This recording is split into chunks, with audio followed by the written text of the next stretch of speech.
I'm Gilbert Gottfried, and this is Gilbert Gottfried's amazing Colossal podcast with my co-host, Frank Santopadre. We're here once again at Nutmeg Post with our engineer, Frank Verderosa. Thank you, Frankie. Lots of Irish. Hey, can you shut up, please? Sorry. Let me give an introduction.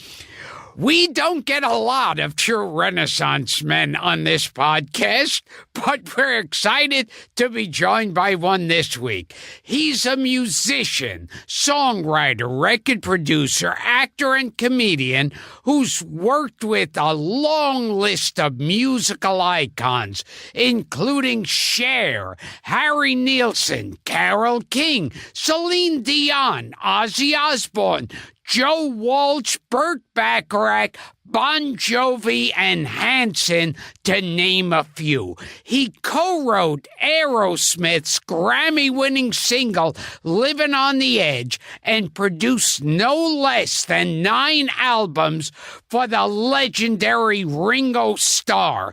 Among his many musical accomplishments, he's worked alongside everyone from Andy Griffith to John Candy to Joan Rivers, to our former podcast guest, Julie Newmar. For almost 20 years, along with siblings Bill and Brett, he was a member of the music and comedy group known as the Hudson Brothers, recording top 40 records and starring in 2 CBS variety shows, The Hudson Brothers Show and The Hudson Brothers Razzle Dazzle Show. Welcome a man who says he will continue to write music until he's an accepted member of the Jackson 5, because he always wanted to be close to Tito, the multi-talented Mark Hudson. Thank you. What an introduction. Yeah. Okay. We try. No, but you know what? My life is so cloudy from all the drugs and humor and Joey Heatherton that I don't remember a lot. But Gilbert, you brought all that up. The first thing it reminded me of is I have a small Jackson 5 story. Okay. Okay. Go for it, buddy. True story. This Okay. is going to be an easy interview, I think. I never shut up. Yeah. So in California, I have a studio at Village Recorder, and I find out that Jermaine Jackson is making his first solo album for Motown. He was married to Berry Gordy's daughter. And my brothers and I, we knew the Jacksons from the television series. It was like the Hudson Brothers, the Osmonds, the Jacksons. We knew them all. Tito, Frito, Mohammed, Shecky. We knew the whole family. The whole family. Shecky. Yeah, Shecky Jackson. And so I figured, God, I said, my brother was in using my studio to write a script, and I said, Jermaine's downstairs making a record. Let's go say hello. Okay, great. So we walk into the studio. Now, the studio protocol, if someone's at the board and they're listening to a song, you always wait in the back. It's like in the middle of a joke. You shut up, and then when the joke's over, you can approach. You wait for the song to be over, you can approach. So we're standing in the back, and there's Jermaine, and there's Tito standing next to him. And Tito was sort of the brother that was always in trouble. He'd always be selling toasters or something from his car. He was always in trouble. I don't know why, but a sweet guy, sweet kid. So the song is over with, and we're about to go, and all of a sudden Jermaine goes, all right, Tito, this is going to be the most quiet record Motown ever put out in their life, my first record for Berry Gordy. Every time the kick drum goes boom, I want you to hit the mud. Then unmud, boom, boom, and mud. And Tito goes, yeah, I got you. Unmud, boom, boom, mud. Unmud, mud. And I look at my brother and goes, is he saying mud? He goes, I think he is. He goes, okay, boom, unmud. Mud, boom, boom. He goes, I got it. Mud, boom, boom, unmud. And I go, that's weird. So we walk forward and go, Jermaine, hey, Mark, Brett. And they hug us. And as I'm hugging Jermaine, I look down at the console, and the mute button had been pressed so much that the E had rubbed off the thing. So he was hitting the mutt. Good place to start. No. And so from this day forth, every record I've ever made, from Aerosmith to Ozzy Osbourne, we always go, hit the mutt. And the mutt is the mute button because of Jermaine Jackson. I love it. And now we'll start saying it here with That's Frank. it, yeah. Just hit the mutt. Any dealings with Michael? No, we knew Michael, too. And it's an interesting thing because he was a sweet, lovely, talented guy. I think his turmoil was he was like a young boy that wanted to go outside and play, but he was actually singing, and their dad was really keeping it together, like a professional father, like moms do with actors. He never got a chance to be a kid. So when you think Neverland and all that stuff was really his chance to go, wow, now I get to play. But nobody more talented ever in my life have I met someone. So you don't think there was any diddling around? No, I don't. No. In all honesty, I don't. I actually think he was this guy that loved life and he loved children and I've never seen him be mean or rude to anybody. And I knew guys on the inside. Kenny Ortega, the director, choreographer. I knew all of these guys, and everybody said that he just was a sweet, sweet heart. So he was just trying to manufacture a childhood that he never that's had. what I think. And I think all the other stuff, once the industry can get to you, they're all going to point their finger and say that you did this and you said that and you were over there. If you were there and you actually saw Joey in the corner, you don't really know what happened. Hit the mutt. See this already, you pissed me off because before the mics were on, you were telling us stories that this show was created for. I understand that, Gilbert, but as long as people are still alive, I don't want to go down I won't that. say names, but there was shit in them. We'll do a director's cut. Stories rely on celebrities and shit. But I could always do the Diana Ross if you really wanted to know. And dildos and everything. Well, have him tell the Diana Ross story. Yeah, because we're all big Supremes fans. Oh, here. who isn't? Are you kidding? It'll take the show right to the toilet. Right Start off ditch. with the Jackson 5, right in. Let's just keep going. Yeah. So, but I've reached a point in my life now where if I'm remembering everything that truly happened to me, that now that I'm old enough, I'm not afraid to say it. As long as I don't hurt anyone's feelings or hurt myself, then I'm as dangerous as anyone wants to be. Hudson Brothers signed to Rocket Records, Elton John's label. Yeah. Bernie Taupin I remember. was our producer. Okay, now, we had just hit TV, which actually destroyed our record career, but made us instantly famous because of millions of people. Cher used to have a party every Tuesday in Los Angeles at a skating rink, and everyone would show up. Mac Davis, Joan Rivers, Shields and Yarnell, Ken Berry. What references? No, but like all the 70s humans. Eric Estrada, all Guacamole, his brother. Captain and Tennille. They all would show up. And big roller skating parties, and they'd be skating around and stuff. Okay. Now, Elton John had just finished the movie Tommy, where he played the pinball wizard. And Bally put out a pinball machine with Elton as the pinball wizard, and Cher rented 100 of them.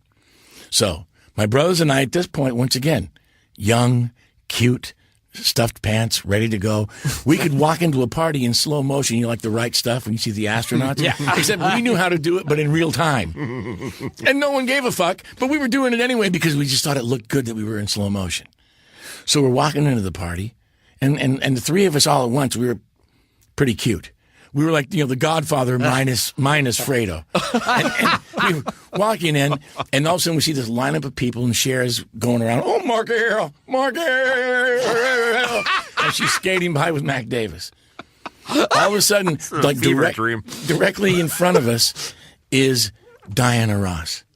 And she has this tight, beautiful blue dress onto the floor, her afro with little glitter in it, her ghetto onion was sticking out. It was just, she was gorgeous. She was gorgeous. So we're walking, and she turns, and she looks at me. Now, out of the three brothers, my brother Bill, gorgeous, ended up marrying Goldie Hawn. My younger brother Brett was the brother on the cover of 16 magazine and Tiger he was the Beat. teeny bopper looks. Yeah. And I was just well endowed and talented.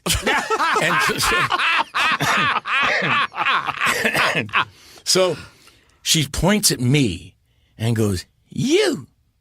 And we kind of look around, and she's pointing at me, and she goes, "Want to come and watch me play pinball?" Yeah, I couldn't believe it. So we kind of sashay over to where she is. A crowd of people come around, some paparazzi. And the next thing you know, it was so crowded, I get pushed next to her flick hand. So she's playing the game, but she's flicking my penis. Diana Ross, yeah. Now, the scary thing is, I didn't move. I wouldn't move. I just was like, oh. And it didn't feel good. I think she bruised me, but I wasn't going to leave the fact that this icon was... You need the story. She was flicking my beef puppet. No, but I mean, imagine, I would never get that close to her in any other way. She didn't even know that it happened, but my brothers looked down and they saw that my inch was growing, like, oh. Next thing you know, 21 minutes, I let it happen until the pain became so great that I moved away. And from that day forth, Diana Ross, in my diary, flicked my penis for 21 minutes. Is that's incredible. Gil, I think that happened with you and Margaret Dumont. Yeah. No, Marie Dressler. Marie Dressler. Yes, Oh, God. Wow. Oh, God. Which brings us to someone who I hope didn't flick your penis, Groucho Marx. No. My brothers and I, obviously, growing up, Marx Brothers, Three Stooges, the Ritz Brothers. Sure. It was that whole thing about physical comedy, musical comedy, and that to us was our comedic Beatles. And we were in a drugstore with our manager, looking down one of the things, and they're standing. And it's amazing to me, too. You know, so many of the most famous people in the world are never surrounded by an entourage of people rubbing their necks. He was just there. Groucho Marx, like looking at stuff. And we had to meet him. We had to.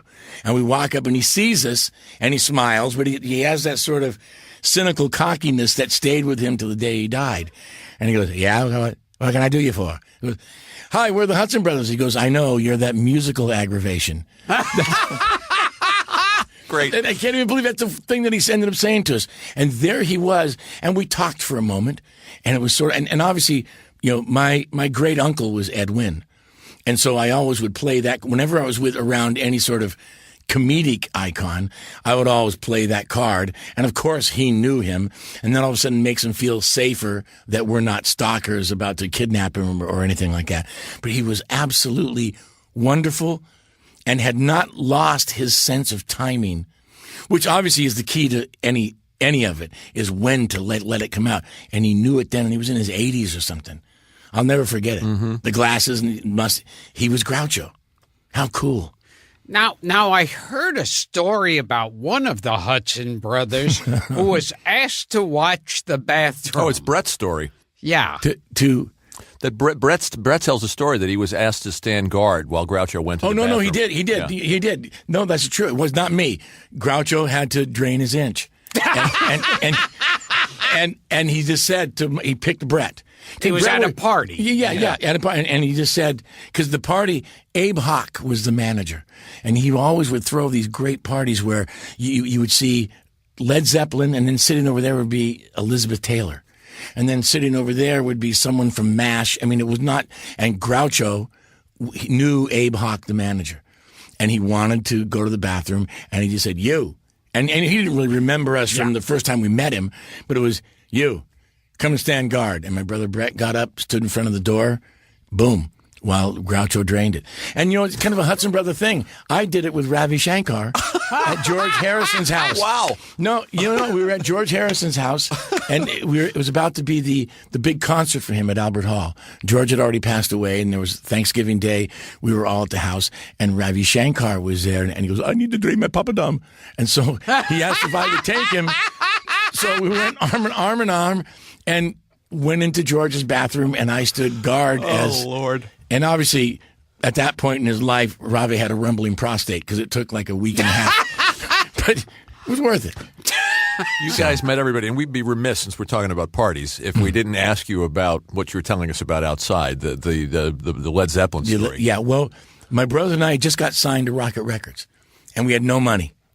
And we were at Abe Hawk's house. That was Elton John's label. Elton John's label was Rocket right. Records. And Elton had just signed us, but we were broke.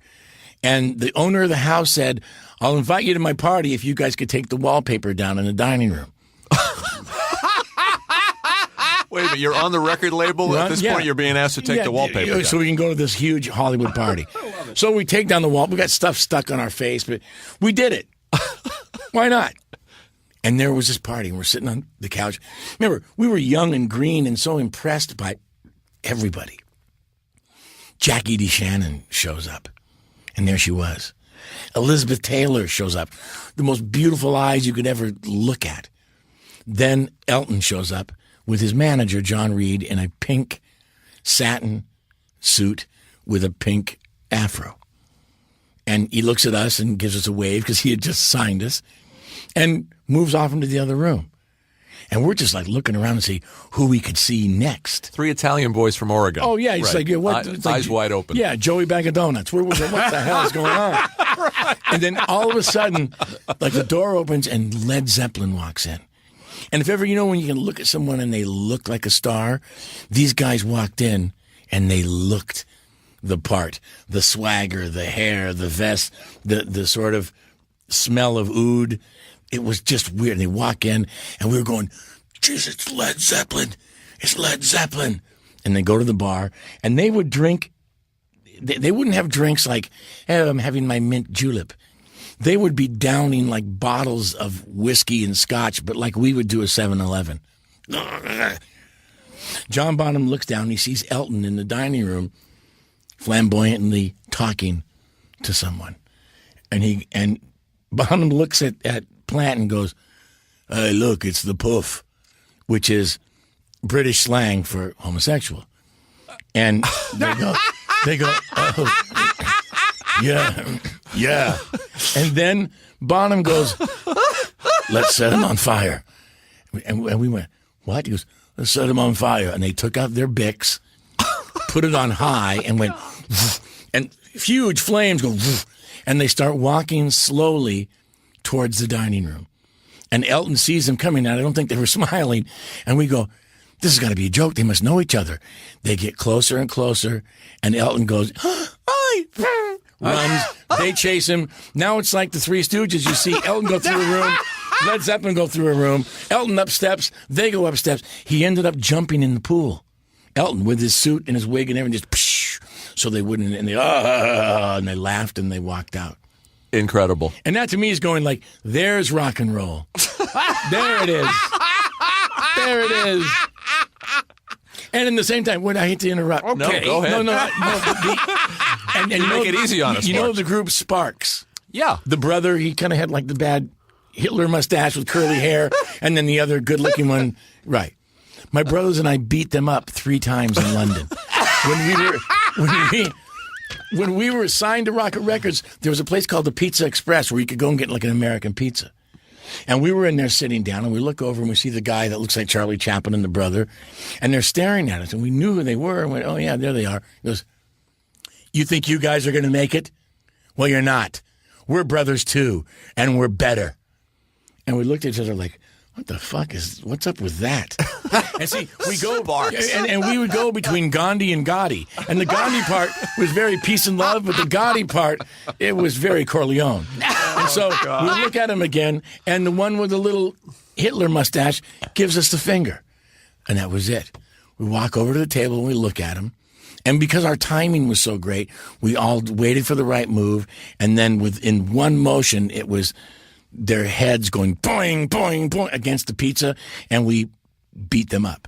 I haven't thought of that's a hell of a story. I haven't thought about Sparks in years. Well, they got Sparks out of us, I'll tell you. Bastards. Now, you had like an early manager. Mr. Bailey. I guess so. Yeah, and that was The Mr. Bailey story was kind of weird because he was this real large, sort of ugly man, father of 3 ugly children, and it was just, he was this horrible guy. But something about him was, see, this won't work on the radio, but he was a de-esser. He was a dick spotter. And this won't translate over the air, but I'm going to look at Gilbert now, like pretend Gilbert's me and you're my brother Brett. Okay. And you won't see this at home, but you'll understand. Okay. He would go, all right, boys, we're going on stage at 8. He's looking. It's like a Harpo Gookie. He's making the Harpo face with his tongue sticking out to his and penis. He's staring directly at my dick. Yeah, and the same thing back. And that's what he was. And that's what he was known as. For those people who are blind, Who are visually impaired. Okay, so the weird part about it was we never knew. Nothing about him seemed that it was anything scary. And then and because I was not the attractive brother either. The other brothers had this. I was, Diana Ross liked me. Outside of that, it was downhill. And I used to love comic books. I'd read, the Flash and Batman. And I'm sitting there reading away, and all of a sudden, and we always had connecting rooms because the brothers never really were apart. It just was that Italian thing we always were watching out. Remind me to tell you about Merrill Osmond's teeth. Okay. As soon as I'm done with this. From the Osmond brothers. Yes, which I still have. Okay. I don't think we can cover this in one show. No, you guys. I don't think so. Okay, so I'm reading the comic, and all of a sudden, that sort of sixth sense that an Italian has, I felt that someone was watching me. And I slowly look over my comic book, which I'm doing now in the room, which you can't see, and then I see that face.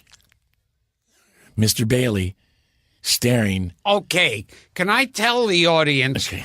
Look on the internet for the Harpo Googie, the Googie. face, the Googie face, and it's the Harpo Googie face, Googie with a but K. looking Googie, yeah, because he was the cigar roller. That's right. Yes. That's right. And Harpo, imagine that face staring directly at your A cock. more lascivious yes. Harpo Gookie. Yes, not the Leering. Harpo we know and love. No, a leering, It's sort of the other. predatory Harpo. We're taking. Dara is taking a picture, and we will post it. Oh God! You're not seeing the Captured for visuals all that we're posterity. doing now. So there he was, and because I was the least attractive brother, it threw me like, why is Mr. Bailey de-essing me? And then he dove on me, and he was like big, dove on me like, and I screamed, Bill Brett, and then run in the room, grabbed my feet, and pulled me out from under Mr. Bailey.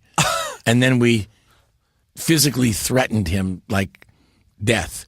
And that was the beginning of us knowing what. And look, he could have been whatever he wanted to be was okay with me, but just not with me or my brothers. Was this the same manager when you guys were before you were the Hudson brothers? You were the New Yorkers. Yeah, the New Yorkers. He was the manager. And he was the manager. Yeah, is he the guy that absconded with the money? Yeah, he took everything. Yeah.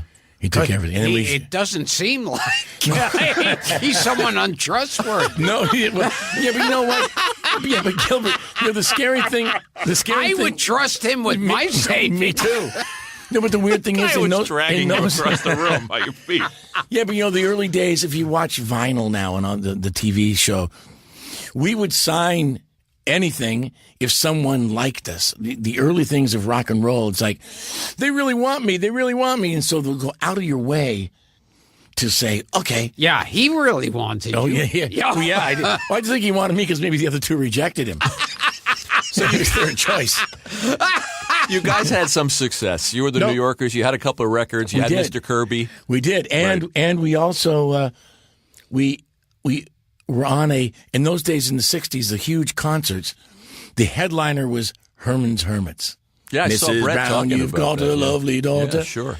Peter Noon's still around. Yeah, I know him, and we're buddies now. Under him was The Who. In other words, The Who weren't the headliner. Herman's Hermits was the headliner. The Who the Seeds, the Blues Magoos, and way down on the list, like the third band from the bottom, was us, the New Yorkers, because we had regional hits. We thought it would be great in homage to Herman if we did a Herman and the Hermits medley, which would be like me going on stage, Gilbert, and telling all of your jokes before you get there. But I'm thinking in my head that I'm doing it in honor for you, that you're going to love me. Oh, you must really like me. We virtually stole his act. Wow. And we got fired that night. But it followed us. Even after we became the Hudson Brothers and we were famous, we got thrown off a tour from Seals and Crofts because we introduced them as arts and crafts. Because we didn't care. It was just a strange sense of humor. Here you are, Diamond Girl. Here they are. Arts and crafts. That was it. Summer Breeze. We were frisbeed off that fucking tour. You guys and brought Buffalo Springfield. You toured with, and Buffalo the Supremes, and everybody. All that stuff. Everybody. And imagine that full circle with Diana. Yeah. There she was as a Supreme, not knowing that I existed. Next thing you know, penis flick. So I'm trying to get the chronology of this, Mark. You went. You're on a couple of record labels, and then finally you make it to Elton's new label, Rocket. I remember Kiki D being signed to Rocket Records. I got the music in me. Flashback, And Neil Sedaka. And Neil Sedaka's Don't go comeback. breaking my heart. Yeah, Neil Sedaka's comeback record. Sedaka's back. Yeah. And so when does I'm trying to move gradually through this, and when was So You Are a Star? Was before the TV show? It was. And So You Are a Star was Casablanca, which was Neil Bogart. Uh-huh. And in the early 70s, the act signed Kiss, Donna Summer, Parliament, the Hudson Brothers. And we were like the first band on that thing. And that was just like what you think. Satin jackets, cocaine, it was all of that kind of stuff. And So You Are a Star, when Bill, was having a crush on Goldie, he was like so over the moon about it that me and my own John Lennon-ness, I wrote this, So You Are a Star. We happen to have a guitar handy. Well, it's a pretend one, but That's okay. So you are a star, okay. Nobody knows you like I do. You've got to love only me. Very Beatly. You got to feel only me. Nobody knows you. Nobody shows you the way that I do. Very Beatly. Neil Bogart flipped for it and said, that's great, let's make it a single. And it was the demo.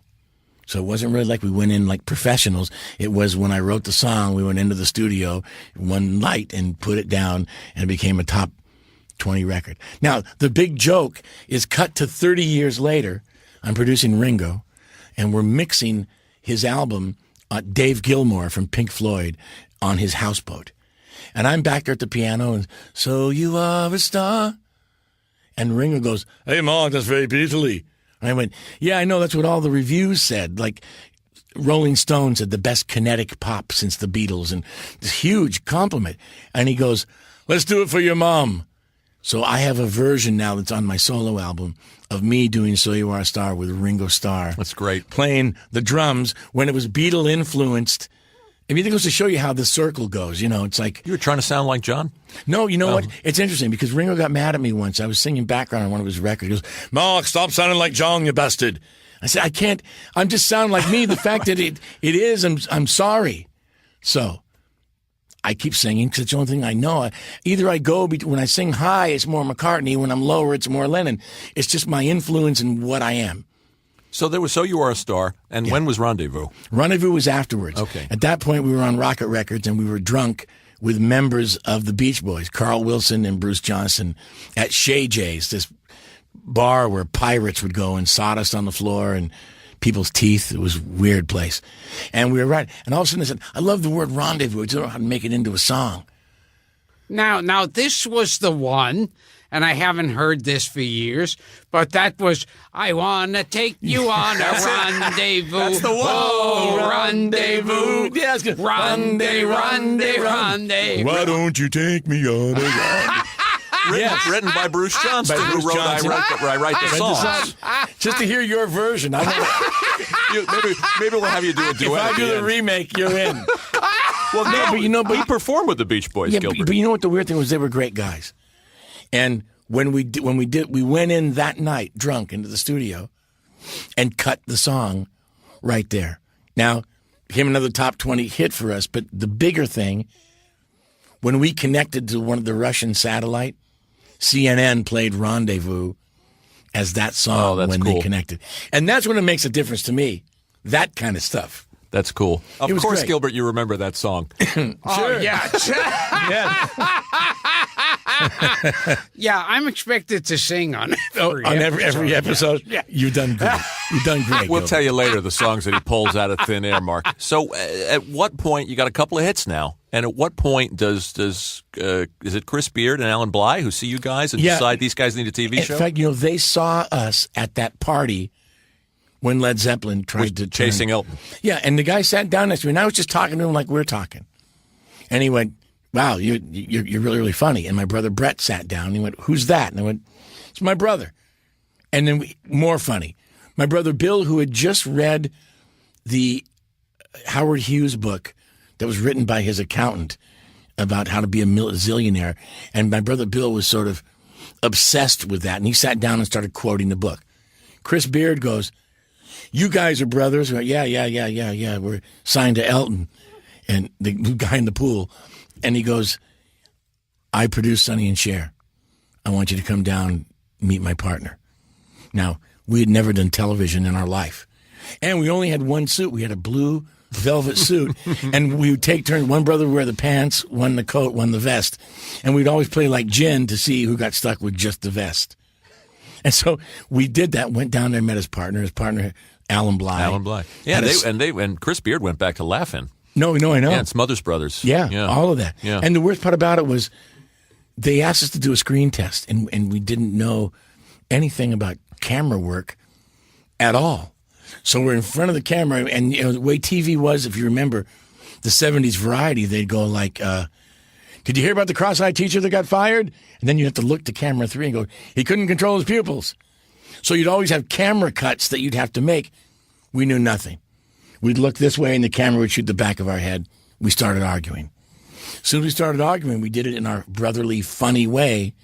And when they saw that, that's when they went, there it is. And who was the executive that gave you guys the summer replacement? Freddie Silverman. How about that, Gil? Oh, God. Freddie Silverman. And it's funny. If you look up, anyone at home looks up the Hudson brothers, even by 70s standards. I know. Yeah. And yet, it has its moments. No, but that was the part that was sickening. Yeah. Is the fact that, at that point we were already on the road. Yes. So we knew when the audience wasn't working, we knew how to make them laugh. But then television tried to make it like, well, golly, here's a song for our mom. And we were like rock and roll musicians. Straightened our hair, capped our teeth, stuffed our pants, put us in Bob Mackie suits. Right. And Bob Mackie. And we're kind of going, what the fuck is going on? But all of a sudden, we'd walk out into the street, and we were just barraged with it was like immediate everything. But it collateralized our musical career because we had just started making the music really make sense because they had busted the Partridge Family for not being real. They'd busted the Monkees for not being real. But we were real. We just got thrown in the other way into television. So it canceled itself out. I mean, and that's why by the time I ended up writing Living on the Edge was sort of my big payback. That was sort of my fuck you. I was talented even then, and you guys didn't know it.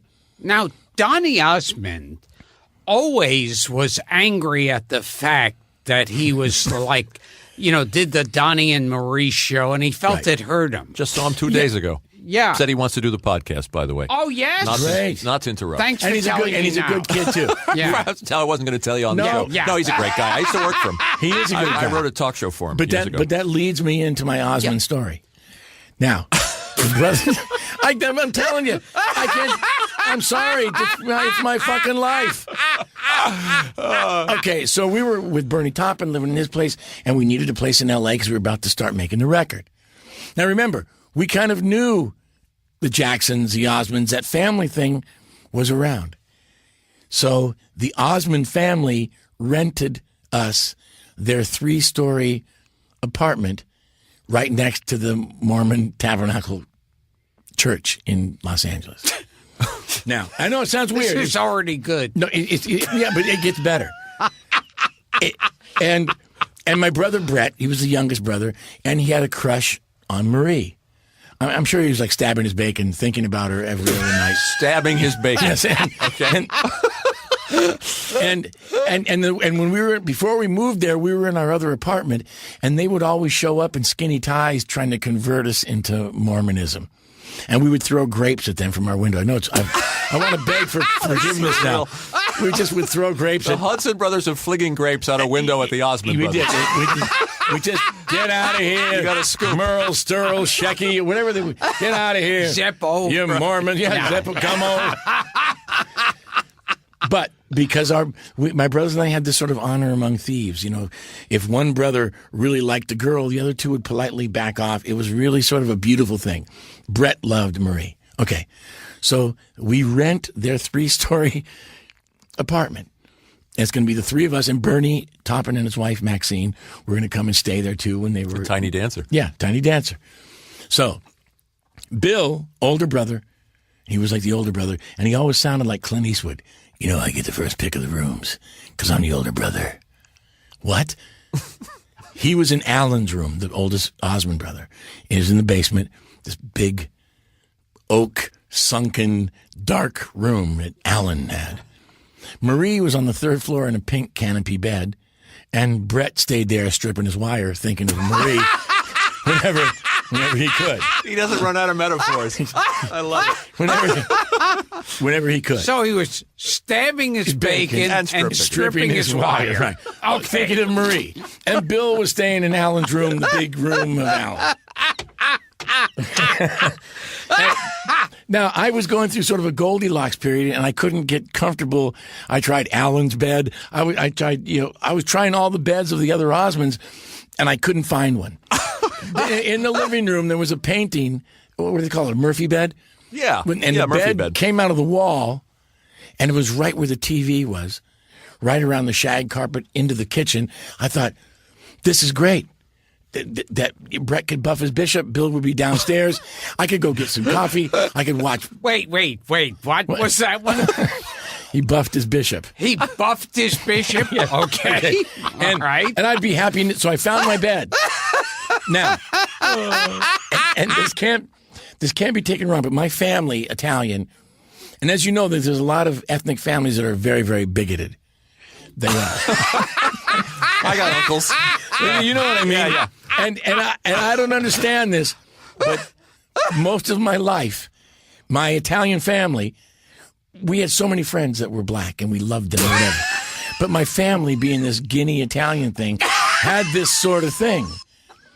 And they always thought that we were going to be kidnapped by Nevitas, which is black people. Mm-hmm. And we didn't know why. He's like, what are you talking about? They're my best friends. We're playing music with them. No, they're coming to get... Okay. So we had this thing ingrained in us since we were toddlers about black people taking us. They never said where. They just were... Black people are going to kidnap and you. just take us. Okay. And just take us. They never said where. They weren't going to kill us. They were just taking us. And it ended up like that. Okay. So, one night, we say goodnight to each other. I go to bed. I'm sleeping. Morning comes. I go to get out of bed. I take one step out, and this excruciating pain shoots through my foot like I'm being stabbed. I scream. "Ah!" And I hear my brothers from each room go, "The Nevitas!" And they grab equipment thinking that I was being taken. And they're running up the steps, down the steps to protect me from this thing that I don't know what it is. They thought black people were kidnapping me. In the Osmond house? In the Osmond house. That's what they thought. I don't know. Wow. Yeah, I know. And so I'm on the bed going, oh, and Bill goes, what's the matter? And he has a bat, and Brother Brett has a spoon, whatever they were. And they were going the Negroes? Oh, no, they were just going to go, who's ever coming to get you, they got to go through us. But we never knew what it, see, the thing is, we never knew what it meant. Ever. Okay. So I go, oh, God, my foot. And my brother Bill gets on his older brother. What's the matter, Mark? Let me look. And lifts up my foot, and stuck in my foot were Meryl's teeth. Meryl Osmond's retainer. All of the wires with some choppers were stuck in the ball of my foot.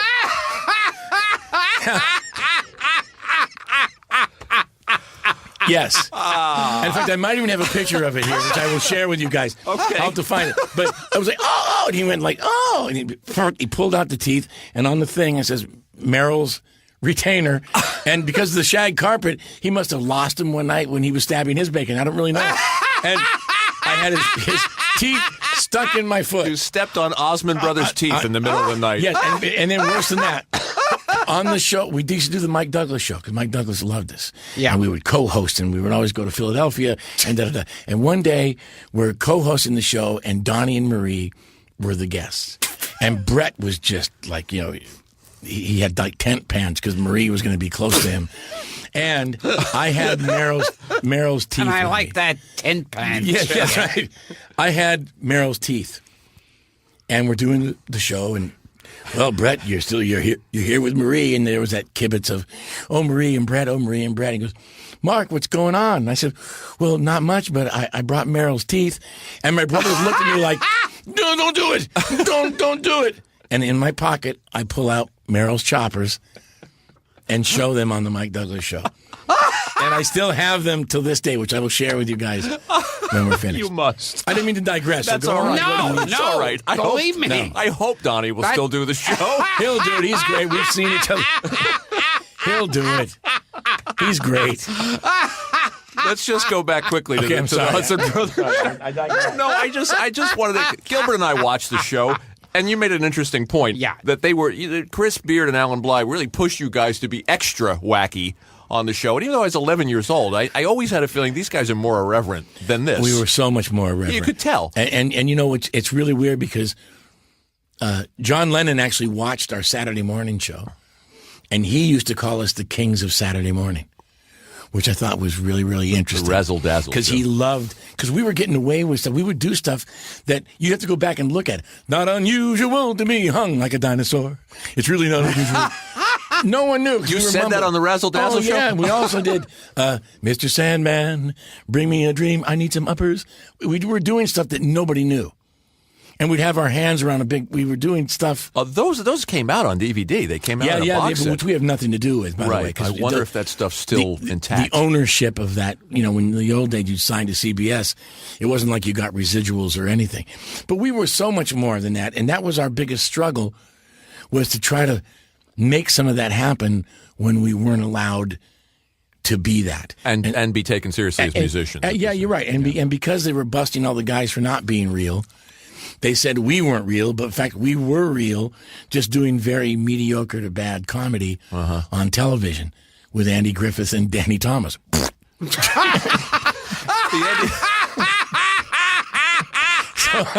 So you confirm that Danny Thomas legend. Make room for Daddy. It's all I know. The Andy Griffith clip is online with you guys. Oh, great. But I don't think the Danny Thomas clip. And I just want you to know that we have discussed, before we ever met you, before Jackie Martling said you guys should talk to Mark Hudson. Yeah. We have discussed Rod Hull and his emu on this show. No, he was amazing.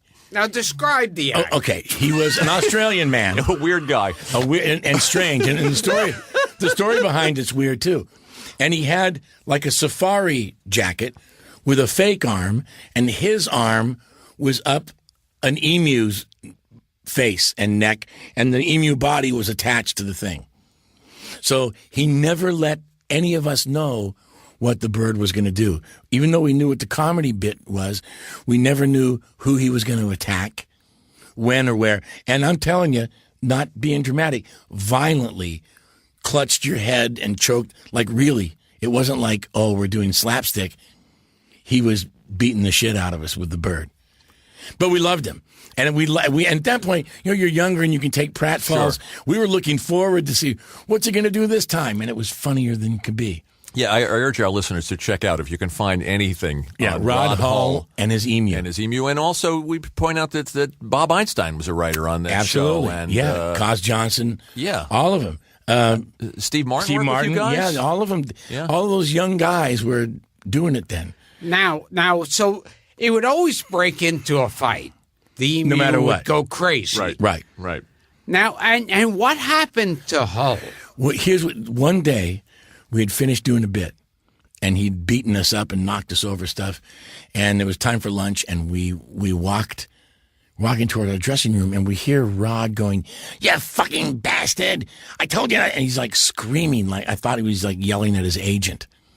As we slowly pass it through the door, the emu, limp, was in a chair, and Rod Hull is yelling at the bird. "You fucking bastard!" He's yelling a puppet bird at the bird. Yeah. But without his arm in it. This is beyond Twilight. No, it is. Really is. He's yelling at the bird, and we looked at it and did one of those Macaulay Culkin, boo, and got the hell out because he really believed. Maybe that, you know what? I think that's probably why it was so incredible, is because he actually really did believe that it was the real thing. He thought it was a real emu. Yep. And it was really attacking him. And you know what? A lot of great comedy is like that way anyway, if you actually break it down. I did this show called Offshore Television, where I was a guy that broke through the airwaves. The thing with John Candy. With John Candy and all these great people in it. I wrote a bit called Battle of the Islands between Gilligan and Hervé Villechaize that I thought was going to be really funny, and nobody got it. And Bob Denver was on it. Yeah, Bob Denver and Hervé. And Bob Denver sitting at the beach and he goes, "A 3-hour tour. Yeah, I've been here for 27 years. What a tour." Then you hear, "This is my island. It is not your island." And he looks over, and it's fucking Hervé in the white suit, and they get into an argument over whose island it is. Now, I'm thinking this is comedy, and this is where I'm screwed up. I'm thinking this is comedy gold. The big payoff was you see a plane in the sky go, and a voice going, "I think I found a survivor. It's a guy in a red T-shirt holding on to a white lunchbox." The white lunchbox was Hervé, but it was vapor. Like no crickets. No one got it at all. Unbelievable. Nobody. And the show, obviously, I remember the show. It was out. How there. did this guy Hull die? I don't know. I don't know how he died rather young. Yeah. I think so. Maybe 60. 63 or something. I'm gonna have to research it. Give a little. Give Mark a little Hervé Villechaize. Oh, come on. First, we'll look up Rod Hull. Can our research team look up the death of Rod Hull? Paul's working on it. Yeah, he was very, very, very funny man. Give Mark a flashback. Yeah, give me one. Okay. Keep playing, meet the rook, meet the rook, keep playing. That's good. Did you hear the story about when he actually committed suicide? Do you know that one? Yeah. I heard his insides were normal size insides. Yeah. But his skeleton and body were tiny, so he had, normal sized organs like lungs and heart and liver and everything. And it was all push. He was in constant pain. God. Is that why he did it? Because I'd heard a story that he actually, took a gun and he missed. I'd heard that too. And did you hear that they heard him shouting, "The pain, the pain"? No. I don't know.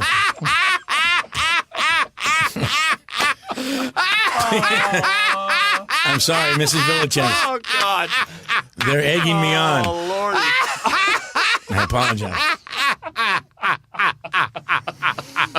So what happened? Wait, I think somebody's coming in. We have some information on Rod Hull. Like a Rod Hull. Is that what we're looking for? That's the guy. Yeah, Rod Hull and his yes. emu. The emu's still with us. Oh, okay. Gilbert is putting on his glasses. Yes. To determine the fate of Rod Hull. Okay. Thank you, Paul. On the 17th of March, 1999, Tomorrow. Hull climbed onto the roof of his house in Winchester near Rye to adjust his television aerial. During the second leg of the Champions League quarter-final football match between Internazionale and Manchester United at the Stand Zero, in an attempt to improve reception, he slipped from the roof and fell through the adjoining greenhouse. The 63-year-old entertainer suffered severe skull fracture and chest injuries. He was pronounced dead on arrival at Conquest Hospital in Hastings. Following an inquest, the East Sussex coroner, Alan Craze, recorded a verdict of accidental death. Wow. Whoa. I was not expecting that one.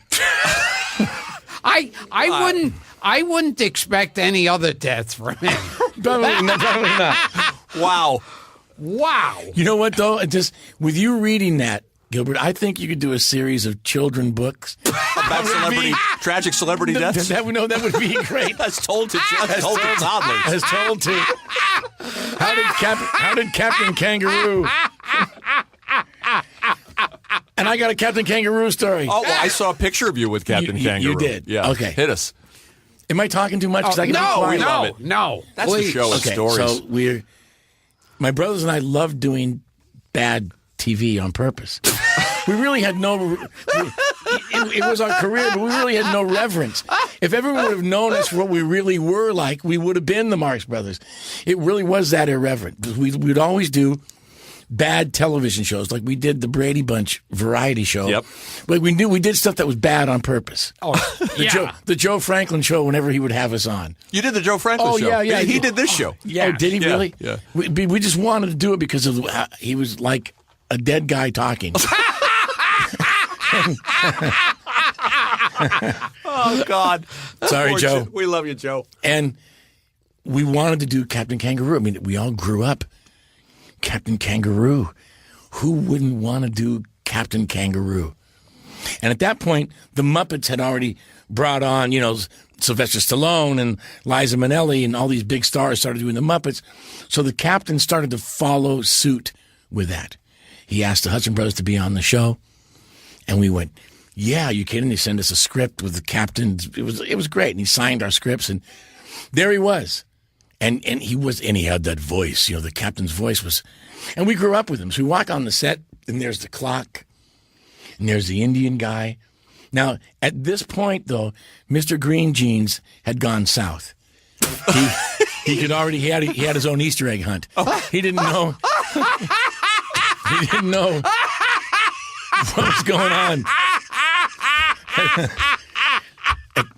At this point, he was in trouble. Like and I'll get to him in a second. But the idea was, remember little Bunny, the little stuffed bunny? Yeah. Bunny goes missing, and the captain goes, "Well, Bunny's gone missing. I think I'll call the detectives." Taraday, Holiday, and Christmas Day, and we always would do the thing from the Three Stooges, and we'd show up looking like detectives. And we'd walk around the whole place asking the clock and looking for Bunny. And there was the captain with the white wig and the military sort of hat with the buttons and that beautiful voice. And it was really like mind-boggling, right? Walk up to Mr. Green Jeans, and he's supposed to say, "Mr. Green Jeans, have you seen the Bunny?" And he goes, "No, boys, the last time she was over there." So, Gilbert, you be me and say, "Mr. Green Jeans, have you seen the Bunny?" Go ahead. Okay. Mr. Green Jeans, have you seen the Bunny? Cleveland.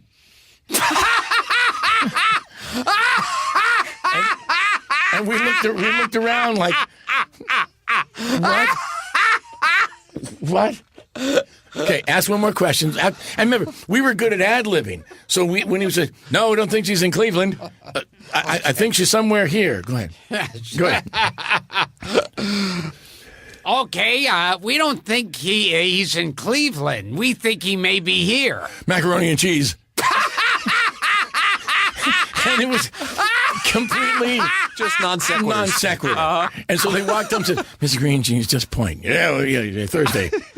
And he'd point. But that was like a first shocking thing to us because Mr. Green Jeans was always this sort of like the guy that would be in a painting. Like he was just but he just was not with us anymore. Okay. Wow. So we do the whole show. We actually find the bunny. Everything is good in kind of kangaroo land. And as you know, in New York City, because of nothing is spread out, the stage would be on the 4th floor, makeup would be on the 5th floor, costume 6th, dressing room. You go up and down to get to where you are. We meet the bunny, and she was a NYU student, cute girl, and great. We get and we go, Captain, will you? Can we take a picture? And in fact, in my studio, I still have my picture of Mr. Green Jeans, and all he said was, "What?" Perfect. He wrote it. It's on my wall. And the captain. and the captain. There, he did it too. So he goes, "Boys, why don't we, come up to the dressing room and let's have a cup of coffee and just talk about things." Okay, Captain. Now remember, my brothers and I grew up without a father. So, he left us when I was like 5.5 years old. So all of the TV dads, Mr. Brady, another de-esser, all these guys, Yes, indeed. they all were our dads. Robert Young, they were all to us. That was like, who wouldn't want a dad like Mr. Cleaver? Right. Right? And it was the captain. Okay. So we get in the elevator. Bung! He presses the 11th floor and the door closes. And all of a sudden he goes, "Ugh, I have a fucking headache." And that was the first sort of, Captain, puts his hand on his wig and goes, takes off his wig. And we're going like, no, Captain, unbuttons his thing and his girdle goes boing. And out comes his stomach. And then he goes, "You boys see the tits on Miss Kitty?" No. We don't want to know Miss Bunny. No, Captain! Captain! It was everything you didn't want, and there he was. Captain Kangaroo. The hair, the tummy. This is disheartening. The tits on the bunny. No! The tits on the bunny. On the bunny. Bob Oh, Keeshan, God. ladies Bob and gentlemen. Keeshan. Wow. Oh, my God. And you know what's really weird? This show's taking an ugly turn. No, but he didn't do anything that crossed any line. Right. He took off his wig and his girdle, and he just made a comment like any guy would. Of course. The boobies on the bunny. It's just not from the captain. Please. No.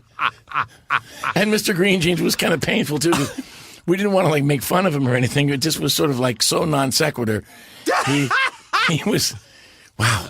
So we could talk a lot about the Hudson Brothers show, and we'll do it another time. We can. The next No, time with I Chucky come back. Margolis, which I loved as a kid, and all of that stuff. But Yeah. what happened after you did the 5 summer replacement shows? Do I Yeah. have this right? Yeah. And then you did the this Razzle is Dazzle something show. that the audience who aren't old enough to remember, Right. it was very popular to have yeah. summer replacement shows. Yes, it was Tony Orlando, sure. Bobby Gentry. Starland Vocal Band. Yeah. had one with David Letterman on There it. would be Right. shows that were popular, Yeah.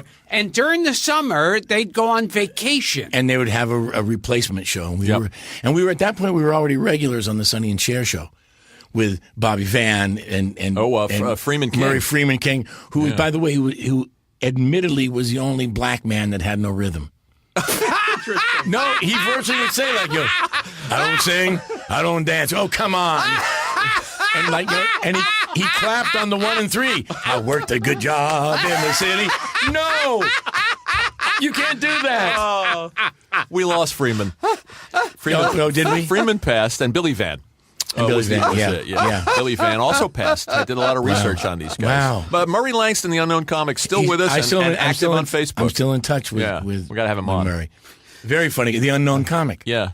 Yeah. So what happened? And then you did the Razzle Dazzle show Right. on Saturday morning. And then what? Everything, Right. the TV kind of stopped in 74? No, it 75? stopped for a little bit because we started playing Okay. every place, and then and then once Vegas happened, we were still so horribly irreverent that we would last only for a period of time and then get fired, which I can actually tell you who's the one that married David Frost? Dinah Carroll? Oh, yeah, Diane Carroll. Yeah.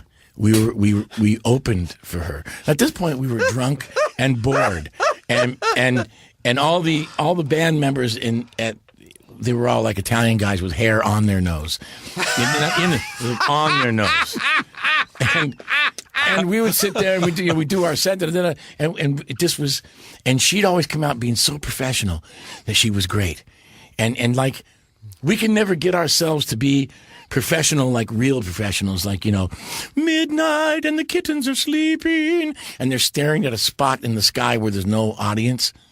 I didn't get that. That was like bad performing to me. So she used to do a medley on rain. She was, rain, rain. Strange, isn't it? Like raining tears. And she did this whole speech. Sings a song. Raindrops keep falling on this head. And she does an entire everything, right? And she goes, rainy days and Mondays always get me. And tinsel rain behind her. And she'd slowly sit on her stool and go, down. And the crowd would go crazy. And we're watching and go, Star for entertainment. Going, what the hell? What is this?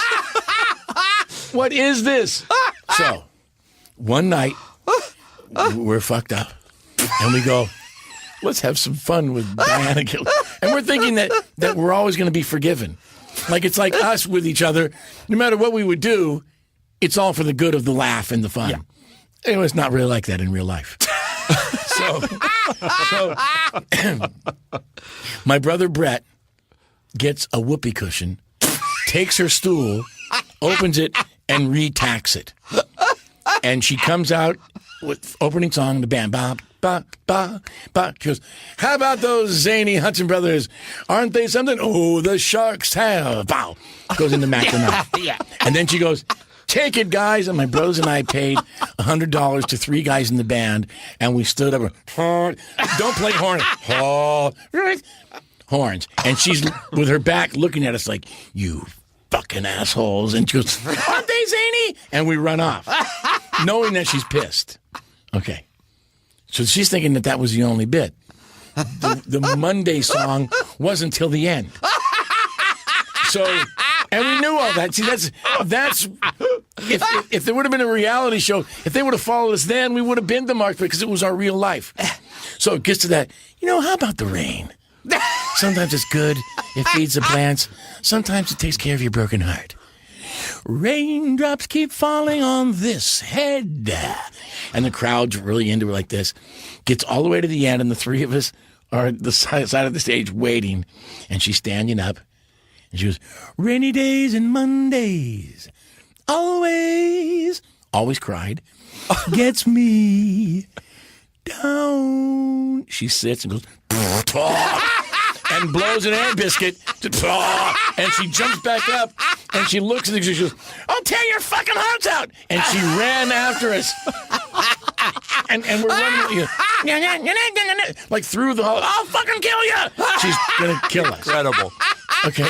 But we ended up, but in those days, you didn't realize the power of the Vegas thing, which is all, Joey Bag of Donuts and Johnny Boy Maruka. We got called upstairs. Uh-huh. And we were told on no terms the mistake that we made. Like, what could happen to us. You have to go apologize to Miss Carroll. Or else. And we were like, okay, because we always crossed the line all to the point where we became like bodily fluids and functions, and we had to go apologize to her. And that was like really, she wanted to kill us, wanted to have us fired, all that sort of stuff. But to us, we were really just having fun. That's all it really was. What more? Go ahead. We get to California. We're a young band, and we have no place to live. So we would go and try to get a record. We'd go to try to meet people because we were like cute and we were all like funny, and it was like this thing. And we'd always flirt with the secretary, and one of us would end up with her, and he would sleep with her, and the other 2 would sleep on the floor.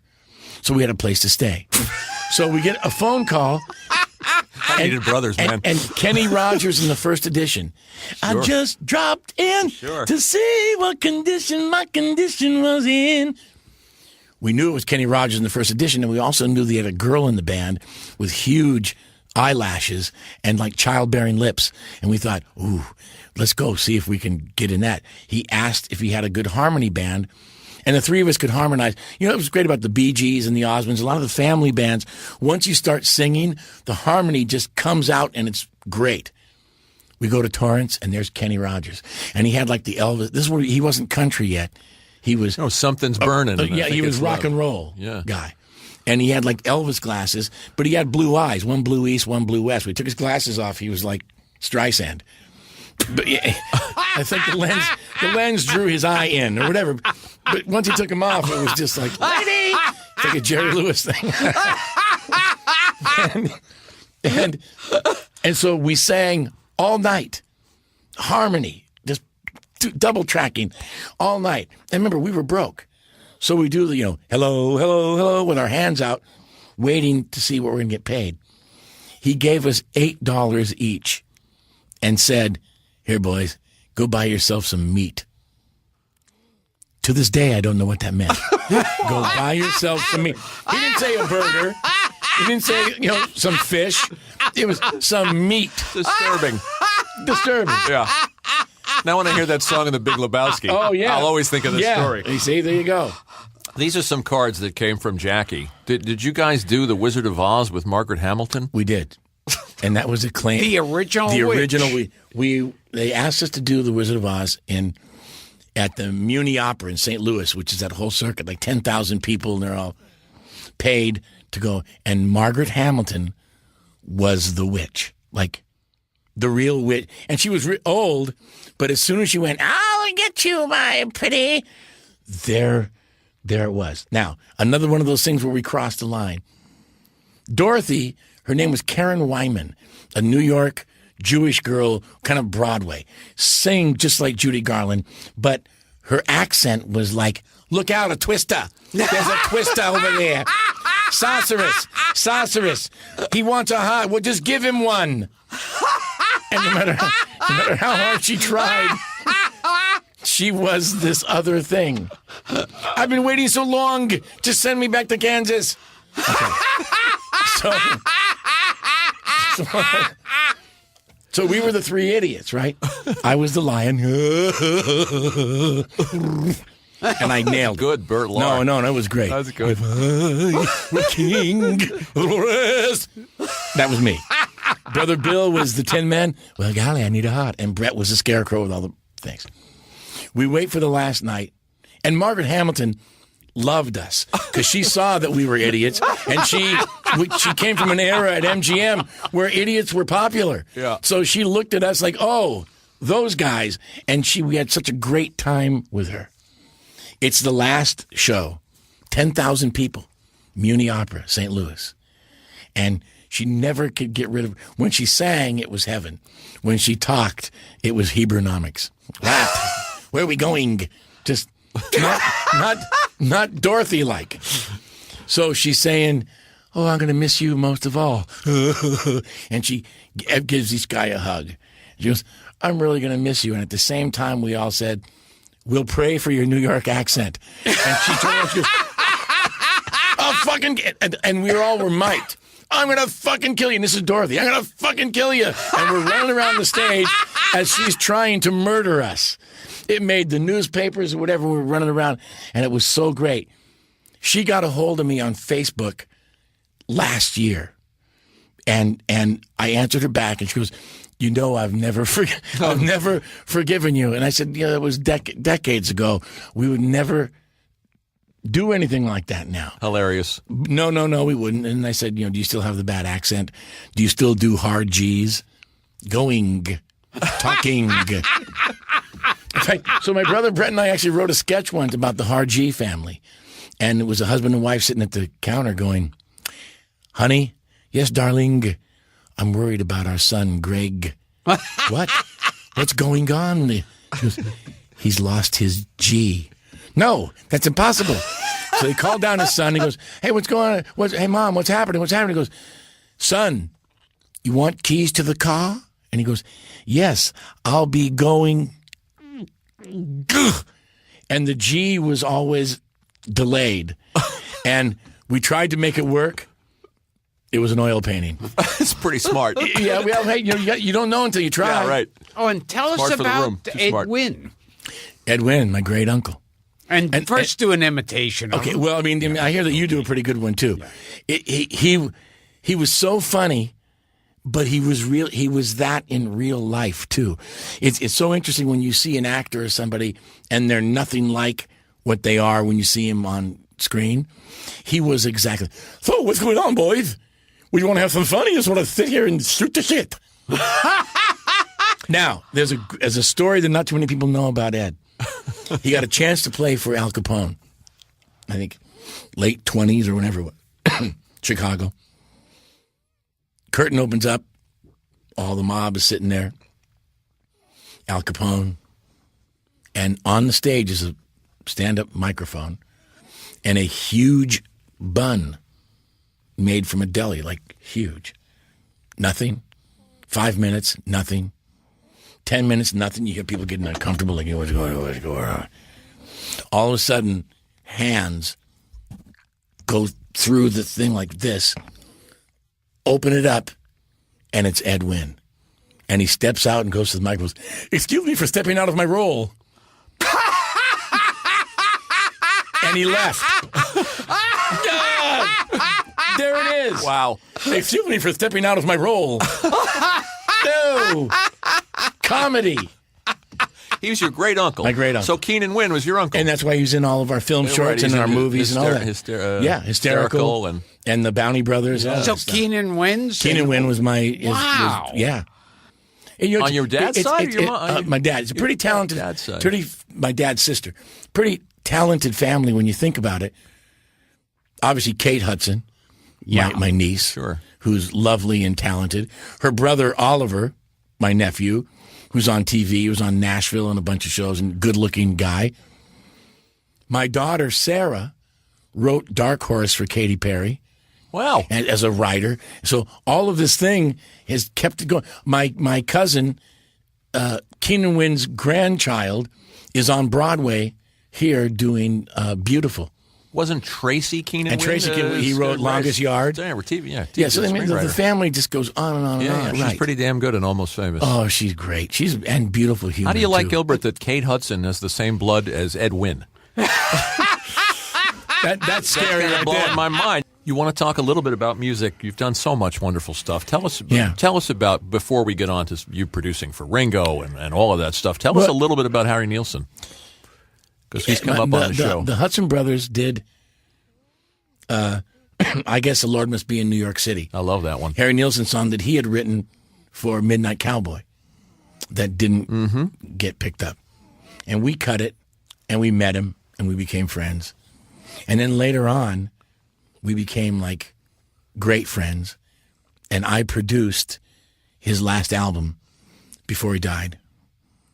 And he was remarkable, and obviously a drinker and troubled, like most artists are.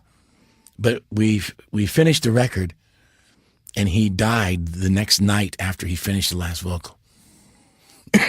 And his wife Una called me and said, "Will you come and speak at the funeral?" And I kind of had this thing that I said, I don't even want to go to my own funeral, let alone someone else's. I just didn't want to you never see the guy again. It's just a whack. And she goes, "Please, Marky, no one has known him better than you the last 5 years of his life than you." So I said, okay. I said, all right. So there I was speaking at a funeral for the first time in my life. And there was Harry in the coffin. And in the audience, Paul Williams, George Harrison, Jimmy Webb, every Van Dyke Parks, every great songwriter you'd ever want to see was in the audience because Harry Nilsson was one of them. And I started telling stories about when I went through my divorce and I was living in my studio. Harry would call me every day and go, "I love you." And I could hear in his voice that he really did. And it was really the only thing that I had that made me feel like I was loved One day he goes, Marky, I want to take you out to Hamburger Hamlet. Let's go. And he picks me up and he gives me this book that says 272 of the world's stupidest things ever said. Signs it to me. We're sitting at the Hamburger Hamlet. You could still smoke then. And the waitress comes up and he's telling a story that a video that he did with Ringo. And the girl's taking our order and she goes, Ringo? You mean Ringo the Beatle? Ringo Starr? Oh, my God. Ringo the Beatle? You mean Ringo the Beatle? Harry looks at her, grabs my book, crosses off 72, and puts 73 of the stupidest things ever said. And so I tell that at the funeral, and everyone breaks up because the people there knew him and loved him for that. Cut to, we're putting Harry into the earth. Everyone's standing around, and they start to lower him, and George Harrison goes, fuck you. And there's a moment of, what? Everyone looks around and he goes, fuck you. And we're thinking, uh-oh, maybe something happened. And then George goes, it's my favorite song you ever did. You're breaking my heart. Yeah, sure. You're tearing it apart, so fuck you. That's a great one. So we sang that song as we lowered Harry into the earth. Well, the documentary's great. Thank you. It's really good. Yeah. You know, and that's for as much as they could say. You know, those of us, it's so interesting. Those of us that know more, you only say so much. And then the other stuff either gets held on to your own heart. And people know him. I mean, laypersons would know only the song from Midnight Cowboy, which he didn't write. No. And from Without You, which is big. But the guy had just a body of work. People, let me tell you about my best friend. Sure. Me and my arrow. Stand in the fire, jump in the fire. Jump in the fire. Take the lime in the coconut. Yeah. All Harry Nilsson. The whole soundtrack to the Popeye movie. Yeah. Just a great talent. Talented guy. And a beautiful human, too, on top of it. Did you hang with the vampires? Were you one? Oh, yeah, I was one of them. Yeah. Now, that cartoon, where that came from, that Harry Nilsson... The Point. The Point. Oh, The Point, yeah. Wasn't it... they changed the voiceover guys. Yes. Once it was Dustin Hoffman. Dustin Hoffman, then Ringo. Yeah. Yeah, I think Dustin Hoffman was under contract, and there was like a period in which he could do it, and then it stopped. You know, why stuff like that happens, I still never know. I mean, if I'm going to do a voiceover for you, here's my voice, use it. But I guess that's the business part that we're all not good at. Of course. I'm certainly not. No, nor I. And you knew John Lennon. I did. That was the Lost Weekend. Once again, we were signed to Elton John's label. John was very friendly with Elton in L.A., and everyone in L.A. is very groovy. You know, it's like, I like New York because no one doesn't tell the truth. You know, it's, I don't like you, or I do like you. So we were there, and everyone's outside, all the Californians going, there's a Beatle upstairs, and, you know, but they've broken up. It was like 1972 or something like that. And I went, what Beatle? And they went, you know, John, the one with the glasses. And I run upstairs, and sitting in a corner by himself is John Lennon with a drink, smoking a cigarette. By himself. And maniac, man, I walk up to him and go like, John, my name is MarkHudson. We're signed to Elton's label, and you're the Walrus, but I want to be the Walrus. And you have Yoko. I'm dating a black girl named Coco. It's really close. Coco, Yoko, Coco. And he's like looking at me, and I'm just talking a mile a minute. And he goes, sit down, and I sit down next to him. And he goes, okay, you can ask me one Beatle question every time we're together. He goes, you ask me two, I'll punch you in the fucking head. So I got to ask, every time I was with him, I got to ask a Beatle question. And even though it was a lost weekend, he was very sad because he wanted to come home.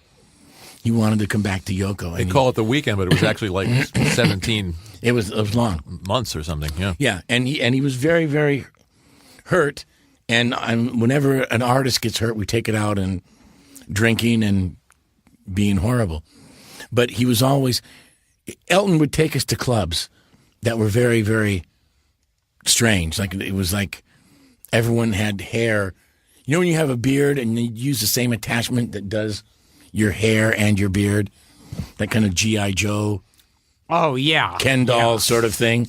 And we'd Like take an us, edger. He'd take us to clubs with guys in hot pants, and their names were like Spartacus and Erectus. This scary clubs and stuff. And if you drop your keys, kick them back to your car, because bada boom. And Lennon would be sitting there, and he'd hear a song, because he was about music all the time. when will I see you again? And he went, I fucking love this song. He goes, come on, Hudson's, let's go have a dance. And the three brothers and John Lennon go to the dance floor, and there we are dancing with a Beatle surrounded by Spartacus, Erectus, and Butt Floss. Just all at once. Weird. No, we have weird but beautiful. Yeah. You know, he actually needed friends then because everyone was a fan. And even though I was like the biggest fan, I kind of held back a little bit because I didn't want to cross that line and have him go, oh no, he's one of them. You met all four Beatles and you worked with three. Yeah. Pretty good. Not bad. Not bad. Not bad. For a kid from an Italian kid from Portland, Oregon. And it was weird because my mom took us to see the Beatles when I was a young boy. And we were on the dole because no father. And she worked her butt off and got us tickets to go see the Beatles. And at this point, it was my first and only homosexual experience. When I saw them play, every part of me was moist. Here comes lunch. I don't know what it was. It's just, I saw it and I said, whatever that is, I want some of that. And that's what drove me into getting into music. And you wound up producing, which we said at the intro, 9 Ringo records. Yeah. 9 Ringo albums. Yeah. And that's not everything from George Martin on down, rest his soul. He was a much greater loss than any of us can think about.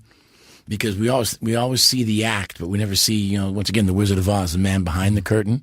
I should say we're recording this on March 16th, right after George passed. Right. Yeah. Right. Well, it's just like, he will not be forgotten because he was more than the Beatles. His orchestrations and everything that he brought to contemporary music beyond the Beatles was incredible. Well, the Goons. I know. Yeah. And all the other stuff and he was a lovely guy. It was weird because on the Vertical Man record, he did 2 string charts.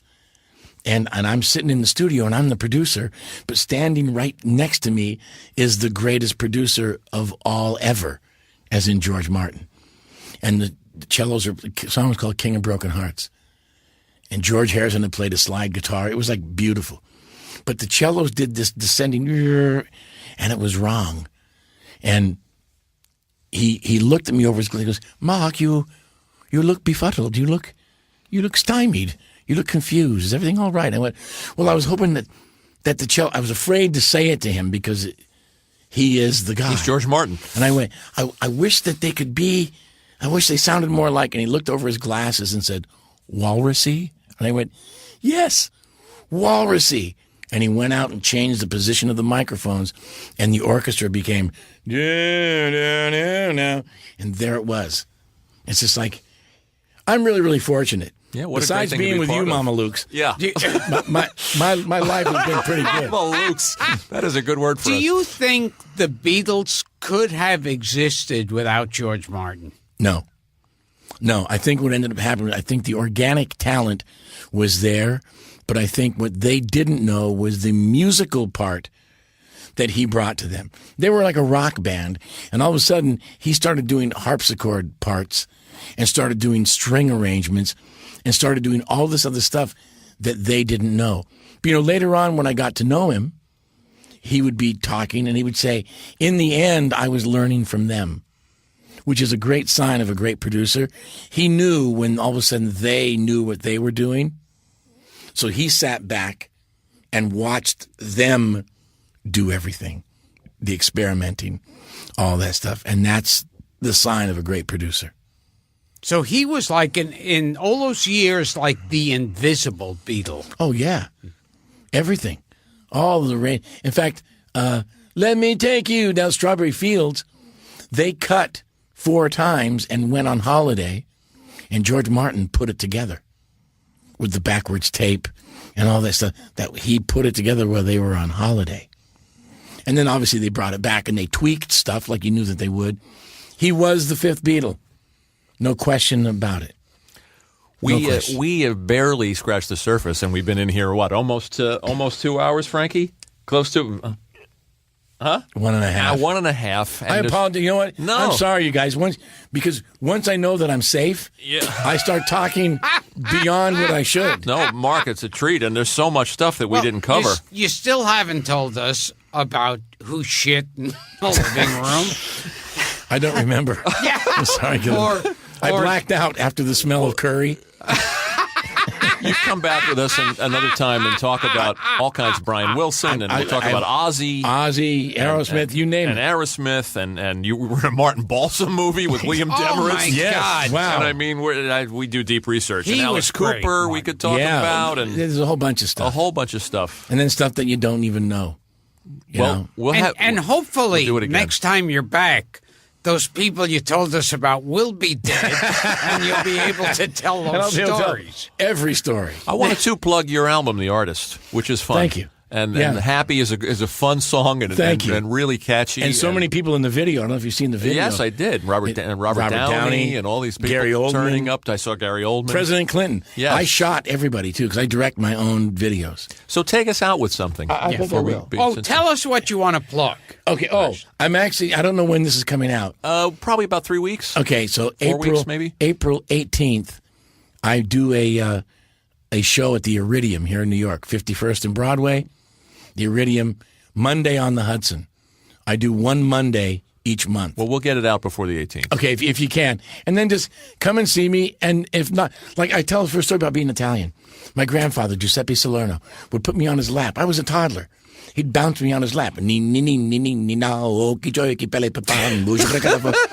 realize till I was 18 he was telling me to go fuck myself. Nice. Now, should I do the rap and then have him play? Or why don't you? Okay. And do you I just want to ask you one thing about the Iridium. You have guest stars with you, like you did? Yes, are you kidding? Because you had Joey Mullen from Badfinger. And, yes, and Buster Poindexter. Okay. Earl Slick from Lennon's band. Oh, God, Badfinger's another thing we didn't get to talk about Badfinger. Wow. The next time, we have a reason to have you back. I live in the city, and if I didn't scare you, I can always come back. So April 18th. April 18th at the Iridium. And the website? Not the website. ConnectPal.com/Jackie's Joke Hunt. Okay. Is a podcast. Okay, good. You're doing a podcast. With Jackie. Bless your heart. You want to plug your own website? Why not? Okay, go. No. You don't want to do that? No, I don't have one. Okay. All right. Wow. Okay, let me just wrap the show, and then you'll play out with the song.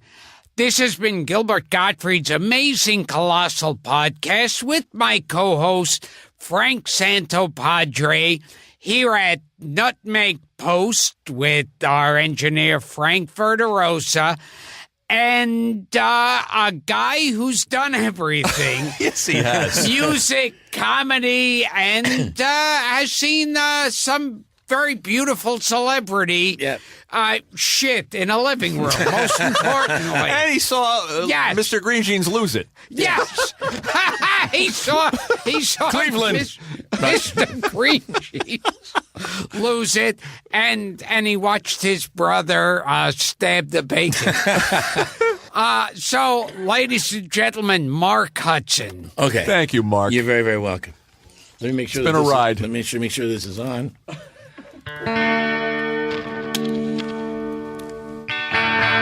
Yeah, it's good enough. Okay, so. Okay. Something's wrong with the world today. I don't know what it is. Something's wrong with our eyes. I'm seeing things in a different way, and God knows it ain't his. It sure ain't no surprise. Yeah, we're living on the edge. And Stephen goes, stop!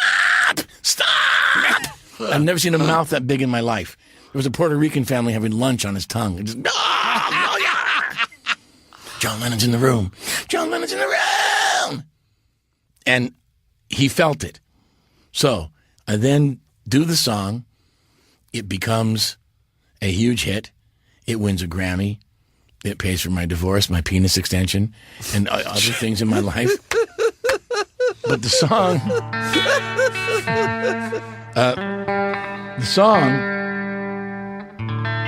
I'll just kind of do a piece because it actually makes more sense now than when I originally wrote it. Something's wrong with the world today. I don't know what it is. There's something wrong with our eyes. Seeing things in a different way, and God knows it ain't his. It sure ain't no surprise. We're living on the edge. You can't can't stop yourself from falling. Living on the edge, you can't help yourself at all. Living on the edge, you can't stop yourself from falling. Yeah. Living on the edge, yeah. Oh, tell me what you think about your situation. Complications, aggravations are getting to you. Yeah. If Chicken Little tells you that the sky is falling, even if it wasn't, would you still come crawling back again? I bet you would, my friend. Again and again and again and again. There's something right with the world today, and everybody knows it's wrong. You can let it go. You got to know that I'm gonna be hanging on.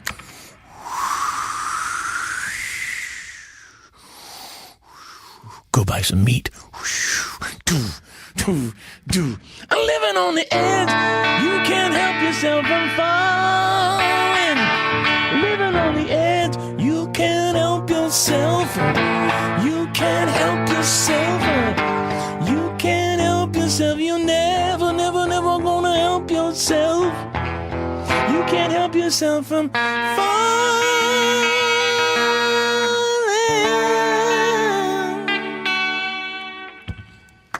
A bad version of Living on the Edge. Thank all two of you. Sound like a Hudson Brother audience. Two people clapping. And that was Mark Hudson. Yep. Thank you, Mark. Peace and love. You're the best. If I don't see you again, so what? Okay.